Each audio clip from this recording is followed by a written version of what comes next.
بسم اللہ الرحمن الرحیم۔ السلام علیکم ورحمۃ اللہ وبرکاتہ۔ ایک عورت نبی کریم صلی اللہ علیہ وآلہ وسلم کی خدمت میں حاضر ہوئی اور عرض کیا، یا رسول اللہ صلی اللہ علیہ وآلہ وسلم، میرے شوہر نے مجھے طلاق دے دی ہے، اور طلاق تھی زمانہ جہالیت کی کہ تو میرے لیے ماں کی طرح ہے، اور اس پر جو طلاق پڑتی تھی وہ ایسی طلاق پڑتی تھی کہ کسی بھی صورت رجوع ممکن نہیں ہوتا تھا۔ جب ان کے شوہر نے ان کو طلاق دے دی تو وہ پریشان ہو کر اللہ کے نبی صلی اللہ علیہ وآلہ وسلم کے پاس حاضر ہوئیں۔ اللہ کے نبی صلی اللہ علیہ وآلہ وسلم گھر پر تھے اور حضرت عائشہ رضی اللہ تعالیٰ عنہا ان کو کنگھی کر رہی تھی۔ یا رسول اللہ صلی اللہ علیہ وآلہ وسلم، میرے خاوند اوس نے مجھے طلاق دے دی ہے اور کہہ دیا ہے کہ تو میرے لیے میری ماں کی طرح ہے، اللہ کے رسول اب کیا حکم ہے؟ تو اللہ کے نبی صلی اللہ علیہ وآلہ وسلم نے کہا، خولا، اب تو اس کے لیے حرام ہو گئی۔ حضرت خولا عرض کرنے لگیں کہ یا رسول اللہ صلی اللہ علیہ وآلہ وسلم، آپ نظر ثانی کریں، وہ میرے بچوں کا باپ ہے اور میرے ماں باپ مر چکے ہیں، میں کس کے سہارے جیوں اور میرے بچے ابھی چھوٹے ہیں، بچوں کو کہاں سے پالوں؟ تو اللہ کے نبی صلی اللہ علیہ وآلہ وسلم نے پھر کہا، خولا، کام ختم ہو چکا ہے، تو اب اس کے لیے حرام ہو چکی ہے۔ اس نے پھر عرض کی، یا رسول اللہ صلی اللہ علیہ وآلہ وسلم، آپ نظر ثانی کریں، میرے بچے بھی چھوٹے ہیں، میرے ماں باپ بھی مر چکے ہیں، میں اور میرے بچے کس کے سہارے جئیں گے؟ جب خولا نے تیسری مرتبہ بھی فریاد کی تو اللہ کے نبی صلی اللہ علیہ وآلہ وسلم چپ کر کے بیٹھ گئے۔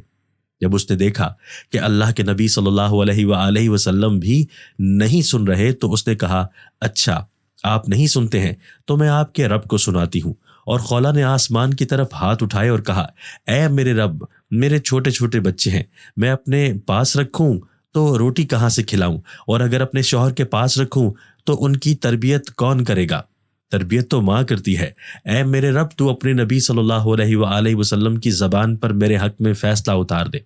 ابھی اس کے ہاتھ نیچے نہیں آئے تھے کہ اللہ کے نبی صلی اللہ علیہ وآلہ وسلم پر وحی طاری ہوئی، اور جب وحی ختم ہوئی تو آپ نے آنکھیں کھولی اور مسکرا پڑے اور کہا، خولا، مبارک ہو، اللہ نے تیرے حق میں فیصلہ دے دیا ہے، اور اللہ نے اسے حدیث کا حصہ نہیں بنایا بلکہ قرآن کا حصہ بنایا، تاکہ قیامت تک ہر لڑکی پڑھے اور دیکھے کہ اللہ سے تعلق رکھنے والی عورت کے لیے یوں اللہ فیصلے اتارتا ہے، یہاں تک کہ اپنے قانون بھی بدل دیتا ہے۔ ترجمہ: بے شک اللہ نے عورت کی بات سنی جو تم سے اپنے شوہر کے معاملے پر بحث کرتی ہے اور اللہ سے شکایت کرتی ہے، اور اللہ تم دونوں کی گفتگو سن رہا ہے، بے شک اللہ سنتا دیکھتا ہے۔ اللہ نے خولا کو بڑی عزت دی اور صرف ایک آیت نہیں بلکہ پورے 2 رکوع اتارے، اور اللہ نے کہا، ہاں ہاں میرے محبوب، جب آپ اور خولا آپس میں تکرار کر رہے تھے، آپ انکار کر رہے تھے، وہ ہاں کروا رہی تھی، میں خود تم دونوں کی عدالت میں موجود تھا، اس نے مجھے اپنا دکھ سنایا اور میں نے خولا کے حق میں فیصلہ دے دیا اور ایسی طلاق کو باطل قرار دے دیا، اور اس کا جرمانہ یہ رکھ دیا کہ غلام آزاد کر دیا، 60 مسکینوں کو کھانا کھلا دو تو بیوی حلال ہو گئی۔ چنانچہ رسول اللہ صلی اللہ علیہ وآلہ وسلم نے حضرت خولا سے کہا، خولا، جاؤ اپنے شوہر سے کہو کہ ایک لونڈی یا غلام آزاد کریں یا 60 مسکینوں کو کھانا کھلا دیں۔ خولا رضی اللہ تعالیٰ عنہا نے عرض کیا، حضور، وہ غریب و نادار آدمی ہیں، ان سے تو یہ کچھ بھی ممکن نہیں ہے۔ رسول اللہ صلی اللہ علیہ وآلہ وسلم نے فرمایا، اچھا، ان سے کہو کہ ام المنذر بن قیس کو بلا لائیں اور ان سے کھجوریں لے کر 60 مسکینوں پر صدقہ کر دیں۔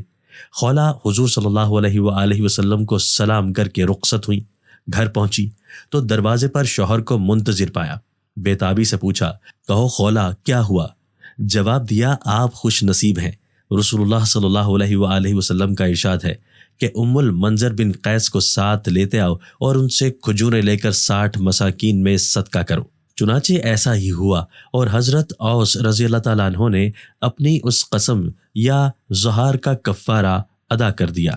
حضرت صح بن ناجیہ رضی اللہ تعالیٰ عنہ کے دل میں اسلام کی محبت پیدا ہوئی تو وہ بے تاب ہو کر نبی کریم صلی اللہ علیہ وآلہ وسلم کے پاس آئے اور عرض کیا کہ اے اللہ کے رسول صلی اللہ علیہ وآلہ وسلم، بے شک آپ صلی اللہ علیہ وآلہ وسلم سچے ہیں، میں کلمہ پڑھنا چاہتا ہوں۔ رسول اللہ صلی اللہ علیہ وآلہ وسلم نے انہیں کلمہ پڑھایا۔ مسلمان ہونے کے بعد نبی کریم صلی اللہ علیہ وآلہ وسلم کی بارگاہ میں عرض کرنے لگے، یا رسول اللہ صلی اللہ علیہ وآلہ وسلم، ایک بات پوچھنی ہے۔ حضور صلی اللہ علیہ وآلہ وسلم نے فرمایا، پوچھو۔ کہنے لگے، یا رسول اللہ صلی اللہ علیہ وآلہ وسلم، دور جاہلیت میں ہم نے جو نیکیاں کی ہیں، کیا ان کا بھی اللہ ہمیں اجر عطا کرے گا؟ کیا اس کا بھی اجر ملے گا؟ تو نبی کریم صلی اللہ علیہ وآلہ وسلم نے فرمایا کہ تم نے دور جاہلیت میں کون سی نیکیاں کی ہیں؟ تو آپ رضی اللہ تعالیٰ عنہ نے عرض کیا کہ یا رسول اللہ صلی اللہ علیہ وآلہ وسلم، میرے 2 اونٹ گم ہو گئے۔ میں اپنے تیسرے اونٹ پر بیٹھ کر اپنے 2 اونٹوں کو ڈھونڈنے نکلا۔ میں اپنے اونٹوں کو ڈھونڈتے ڈھونڈتے جنگل کے اس پار نکل گیا جہاں پرانی آبادی تھی۔ وہاں میں نے اپنے 2 اونٹوں کو پا لیا۔ ایک بوڑھا آدمی جانوروں کی نگرانی پر بیٹھا تھا۔ اس کو جا کر میں نے بتایا کہ یہ 2 اونٹ میرے ہیں۔ وہ کہنے لگا، یہ تو چرتے چرتے یہاں آئے تھے، اگر یہ تمہارے ہیں تو تم لے جاؤ۔ انہی باتوں میں اس نے پانی بھی منگوا لیا، چند کھجوریں بھی آ گئیں۔ میں پانی پی رہا تھا، کھجوریں بھی کھا رہا تھا کہ ایک بچے کے رونے کی آواز آئی۔ تو بوڑھا مجھ سے پوچھنے لگا، اندازہ لگاؤ بیٹی آئی ہوگی کہ بیٹا؟ میں نے پوچھا، بیٹی ہوئی تو کیا کرو گے؟ وہ بوڑھا کہنے لگا، اگر بیٹا ہوا تو قبیلے کی شان بڑھائے گا، اگر بیٹی ہوئی تو ابھی یہاں اسے دفن کروا دوں گا، اس لیے کہ میں اپنی گردن اپنے داماد کے سامنے جھکا نہیں سکتا۔ میں بیٹی کی پیدائش پر آنے والی مصیبت برداشت نہیں کر سکتا۔ میں اسے ابھی دفن کروا دوں گا۔ حضرت صحصح بن ناجیہ رضی اللہ تعالیٰ عنہ فرمانے لگے، یا رسول اللہ صلی اللہ علیہ وآلہ وسلم، یہ بات سن کر میرا دل نرم ہو گیا۔ میں نے اسے کہا، پھر پتہ کرو بیٹی ہے یا بیٹا ہے۔ اس بوڑھے نے معلوم کیا تو پتہ چلا کہ بیٹی پیدا ہوئی ہے۔ میں اس بچی کے لیے بہت پریشان ہو گیا۔ میں نے کہا، کیا واقعی تو اسے دفن کرے گا؟ تو وہ کہنے لگا، ہاں۔ میں نے کہا، دفن نہ کر، مجھے دے دے، میں لے جاتا ہوں۔ یا رسول اللہ صلی اللہ علیہ وآلہ وسلم، وہ مجھے کہنے لگا کہ اگر میں بچی تم کو دے دوں تو تم کیا دو گے؟ میں نے کہا، تم میرے 2 اونٹ رکھ لو، بچی دے دو۔ کہنے لگا، نہیں، 2 نہیں، یہ جس اونٹ پر تو بیٹھ کے آیا ہے یہ بھی ساتھ دو تو پھر بچی تجھے دوں گا۔ میں نے کہا، مجھے منظور ہے۔ میں دل میں بہت خوش ہوا اور اس بوڑھے سے عرض کرنے لگا کہ ایک آدمی میرے ساتھ گھر بھیجو جو مجھے گھر چھوڑائے، میں یہ اونٹ اسے واپس دے دوں گا۔ یا رسول اللہ صلی اللہ علیہ وآلہ وسلم، میں نے 3 اونٹ دے کر ایک بچی لے لی۔ اس بچی کو لا کے میں نے اپنی کنیز کو دیا، نوکرانی اسے دودھ پلاتی۔ یا رسول اللہ صلی اللہ علیہ وآلہ وسلم، وہ بچی میرے داڑھی کے بالوں سے کھیلتی، وہ میرے سینے سے لگتی۔ حضور صلی اللہ علیہ وآلہ وسلم، پھر مجھے نیکی کا چسکا لگ گیا، مجھے ایک عجیب سا روحانی سکون محسوس ہوا۔ پھر میں ڈھونڈنے لگا کہ کون کون سا قبیلہ بچیاں دفن کرتا ہے۔ یا رسول اللہ صلی اللہ علیہ وآلہ وسلم، میں 3 اونٹ دے کر بچی لایا کرتا۔ یا رسول اللہ صلی اللہ علیہ وآلہ وسلم، میں نے 360 بچیوں کی جان بچائی ہے، میری حویلی میں 360 بچیاں پلتی ہیں۔ حضور صلی اللہ علیہ وآلہ وسلم، مجھے بتائیں کیا میرا مالک مجھے اس کا اجر دے گا؟ یہ سنتے ہی حضور صلی اللہ علیہ وآلہ وسلم کا رنگ بدل گیا، داڑھی مبارک پر آنسو گرنے لگے۔ پھر آپ صلی اللہ علیہ وآلہ وسلم نے مجھے سینے سے لگایا، میرا ماتھا چوم کر فرمانے لگے، یہ تجھے اجر ہی تو ملا ہے کہ رب نے تجھے سب سے بڑی دولت ایمان عطا کر دی ہے۔ ناظرین، زمانہ جاہلیت میں بیٹیوں کے ساتھ جس طرح کا ظلم کیا گیا اس کو الفاظ میں بیان نہیں کیا جا سکتا۔ چنانچہ قرآن مجید نے انہی لوگوں کے بارے میں فرمایا ہے، اور جب ان میں سے کسی کو بیٹی کی پیدائش کی خوشخبری دی جاتی ہے تو اس کا چہرہ سیاہ پڑ جاتا ہے اور وہ دل ہی دل میں کڑتا رہتا ہے۔ اس خوشخبری کو برا سمجھ کر لوگوں سے چھپتا پھرتا ہے اور سوچتا ہے کہ ذلت برداشت کر کے اسے اپنے پاس رہنے دے یا اسے زمین میں گاڑ دے۔ دیکھو انہوں نے کتنی بری باتیں طے کر رکھی ہیں۔ دوسری جگہ فرمایا ہے، ترجمہ، اور جس بیٹی کو زندہ زمین میں گاڑ دیا گیا تھا اس سے پوچھا جائے گا کہ اسے کس جرم میں قتل کیا گیا۔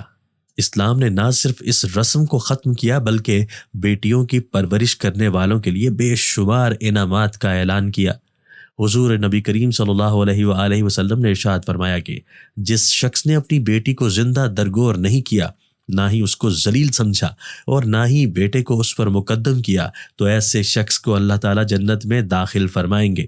ایک دوسری حدیث میں آتا ہے کہ نبی کریم صلی اللہ علیہ وآلہ وسلم نے ارشاد فرمایا کہ وہ عورت مبارک ہوتی ہے جس کی پہلی اولاد بیٹی ہو۔